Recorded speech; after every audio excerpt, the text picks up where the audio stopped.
I really thought we were safe. We were getting trailers. Theaters were opening up. The skies were shining.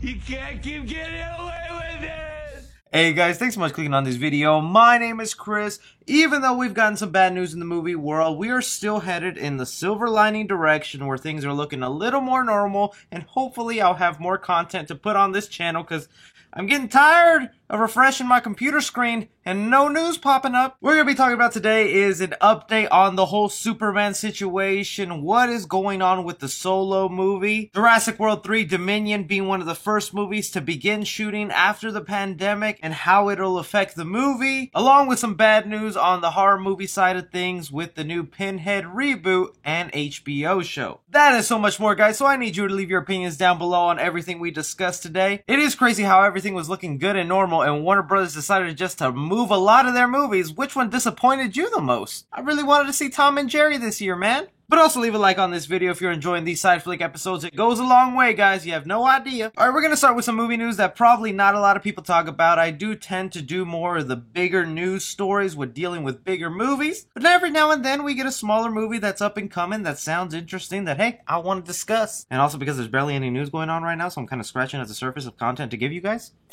Okay.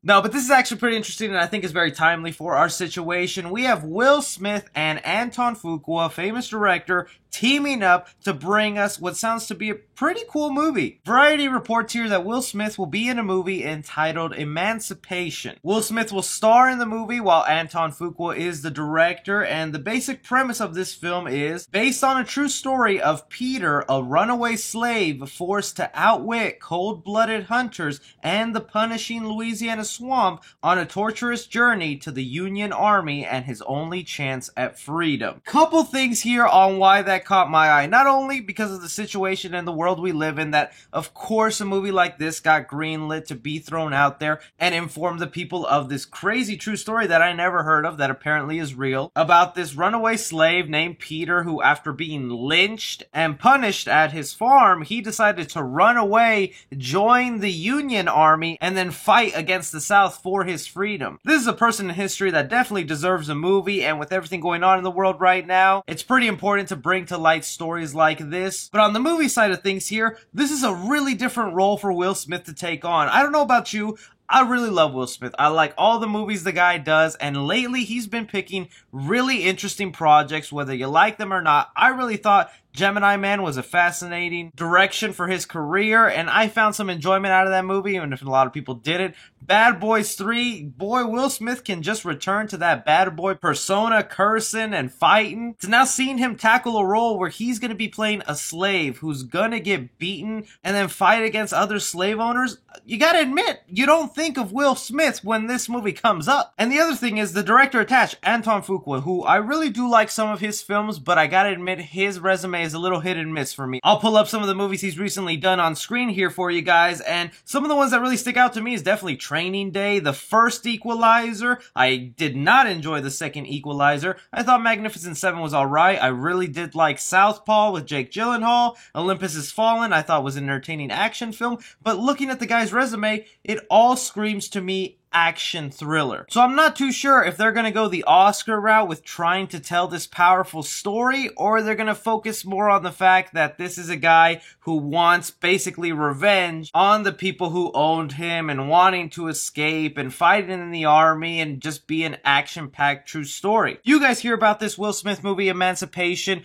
Do you like the sound of it? What do you think of Will Smith being attached to this role, and what direction do you think they should take? An action-packed route or the Oscar storytelling route? Jumping on here to the first big blockbuster to finally start shooting after this whole pandemic and every movie in existence just taking a big old break until things started to calm down. Well, the first one to get the full approval is Jurassic World 3, entitled Jurassic World Dominion. It was confirmed here that the UK has given them permission to begin production on the movie, and they will begin shooting the film again and finishing it up on July 6th. Now, I know, not that exciting. Of course, this was all eventually going to happen. Things were going to go back to normal, but they're not as normal as we would think, and some of the protocols these movies have to now take I think it's kind of fascinating. For one, they're going to have to add an extra $5 million on the budget just for social distancing protocols. This is a whole new thing that's going to have to be implemented into Hollywood for the next year or two, where when they make a movie, they have to budget in all the utilities, the medical attention, the purchasing of toilet paper, hand sanitizer, masks, and all this extra equipment that was not needed before, but now is because it's law to follow these social distancing rules. There's already talk about how Hollywood is going to move forward, and a lot of big blockbusters are going to be looking at how Jurassic World does to see if they can move forward, because no one wants to be the movie that starts shooting back up and then a week later you find out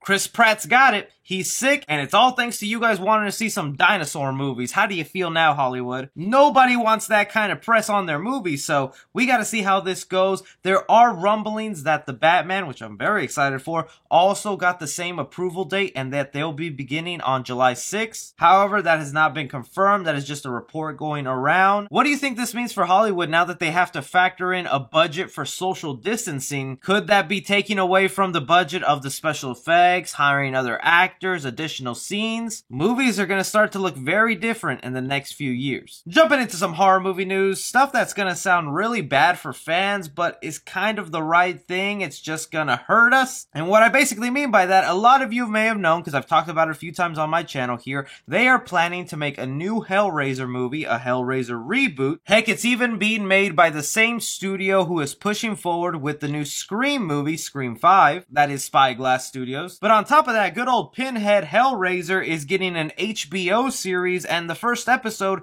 was going to be directed by the same guy who brought us Halloween 2018, David Gordon Green. Everything seemed happy and dandy in the Hellraiser world because you were getting spoiled. Not only were you getting a whole new series, you were getting a show on HBO, one of the most high quality places to get a show. Well, just yesterday morning, we found out that the original creator of Hellraiser, Clive Barker, is actually suing to get the rights back to his property. You guys might have heard me talk about this a lot. There's a law that passed in 1976 where it allows the original writer of a property to regain ownership after 30 years. This is why right now the Friday the 13th franchise is in a current legal battle. We were supposed to get a new movie like 4 years ago, but because of a court case, they are stuck fighting for the rights, and until that gets solved, we're not getting Jason on the big screen. Nightmare on Elm Street went through the same process, except it went way smoother because they just handed the property back to the Wes Craven family without a fight, and before the pandemic, they were currently looking for new people to bring us a new Nightmare on Elm Street movie. No updates on that yet, but I said this is bad news because if you're a fan of Hellraiser, well, you were about to be spoiled with all these great movies and TV shows, and now it looks like that might all have to be put on hold or rushed out. Because it says here, if the court decides to take this case and let it go to trial, the studio will still have ownership of the property until December 19th, 2021. Meaning right now, Spyglass has a year and a half with Hellraiser, a property they know has a fan base, could make them a lot of money. It could motivate them to rush out this movie before the date that they have to give the property back or put it on hold on trial. This is the exact same thing that happened with the Pet Sematary franchise. If you don't remember, the most recent Pet Sematary remake or reboot, whatever you want to call it, that we got that I did not really enjoy. We later found out that movie got made because Stephen King was requesting the rights back for Pet Sematary, and the studio wanted to make one last movie before they had to give it back to him. How do you guys feel about Clive Barker, who's entitled to have his property back, suing for his property right when it was about to get a new movie and a TV show? Sticking with more just bad news here, I'm sorry guys, let's update you on the latest thing going on with Superman, more specifically Henry Cavill's Superman. Now ever since the Snyder Cut got announced and it's official, we're getting it on HBO Max next year, a lot more talk has gone forward about if Henry Cavill's Superman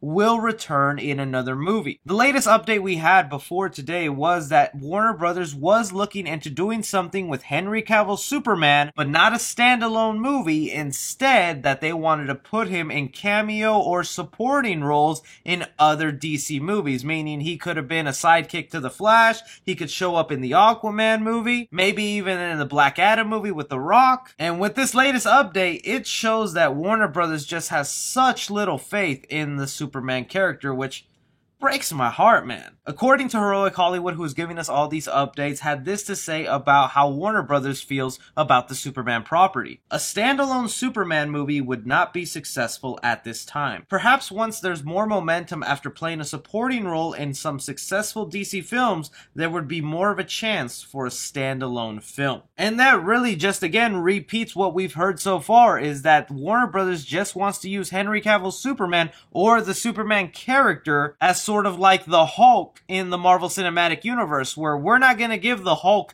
his own movie, but instead we'll have him show up in Avengers, Thor 3, maybe the Guardians, and just toss the character around until we feel there's enough momentum to give him his own movie. And this really just kind of makes me mad as a Superman fan and a fan of Henry Cavill, because not only is he one of the best Supermans who's ever played that character, my favorite superhero is Spider-Man, but even I would say Superman, I think, is more popular than Spider-Man. He should be tier 1, but Warner Brothers treats him like if he's a Green Lantern character. But I have to put my fandom aside and love for the character and look at the actual numbers, and when you see the numbers of the box office that Superman movies bring in, you think to yourself, alright, Warner Brothers has a point. It's just business, and we have to understand that movies are made to make money. No movie is made just to please the fans and lose money. And when you look at the box office of Superman movies, not a single Superman movie that ever existed has ever crossed the $1 billion mark. And that absolutely blows my mind, because Batman has done it,